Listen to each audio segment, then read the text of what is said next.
В Казани продолжает свою работу Международный экономический форум «Россия. Исламский мир. Казань-форум».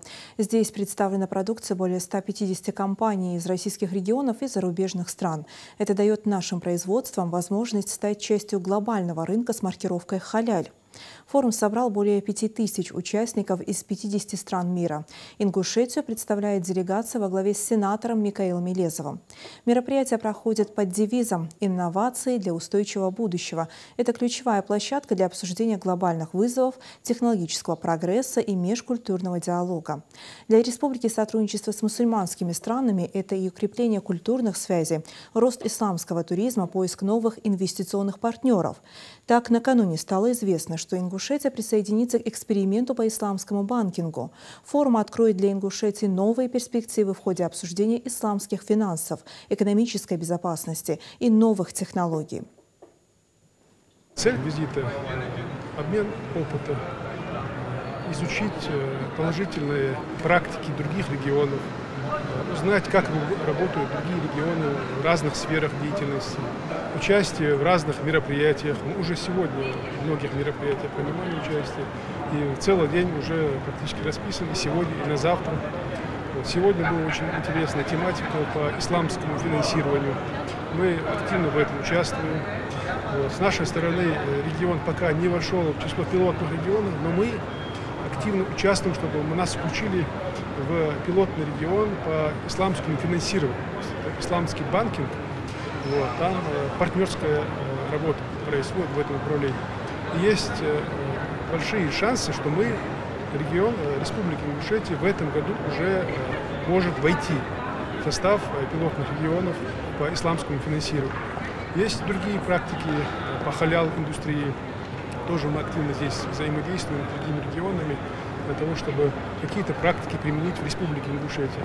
И вот сегодня у нас в 3 часа назначено участие в мероприятии, связанном с строительным направлением. У нас очень сильно развивается строительный сектор, и мы будем обмениваться опытом, связанным со строительным направлением. Тем более мы знаем, глава региона Макшарипович очень сильное внимание уделяет направлению именно строительства и вообще по всем направлениям. Вот строительство у нас это очень важное направление. Вот в этом направлении сегодня участвуем.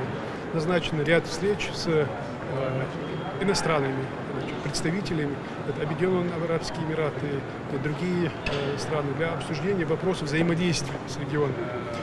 Там тоже будем разговаривать, изучать опыт. Потом в итоге всю работу будем докладывать главе региона. И глава уже будет там сам смотреть, какие практики мы будем внедрять в регионе, какие можно повременить и так далее. Цели наши – это приобретение опыта на основе того, что уже делается в других регионах. Это налаживание каких-то связей рабочих, торгово-экономических, культурных. Здесь очень обширная программа. Здесь представлены как регионы Российской Федерации, так и представительства зарубежных государств. Поэтому программа очень насыщенная. Надеемся, что принесет это много пользы нашей республике, и наша делегация вернется с положительным результатом. Мы посетили агропромышленный парк Казань, провели по всем площадкам, мы переговорили с управляющей компанией агропромышленного парка. Очень интересный проект, масштабный проект. У нас есть свои задумки также в регионе по созданию парков. Более того, вчера мы посетили город Иннополис, также интересный проект, переговорили и с руководством университета города Иннополис. Для себя взяли положительные моменты, которые мы планируем далее внедрять уже в нашем регионе.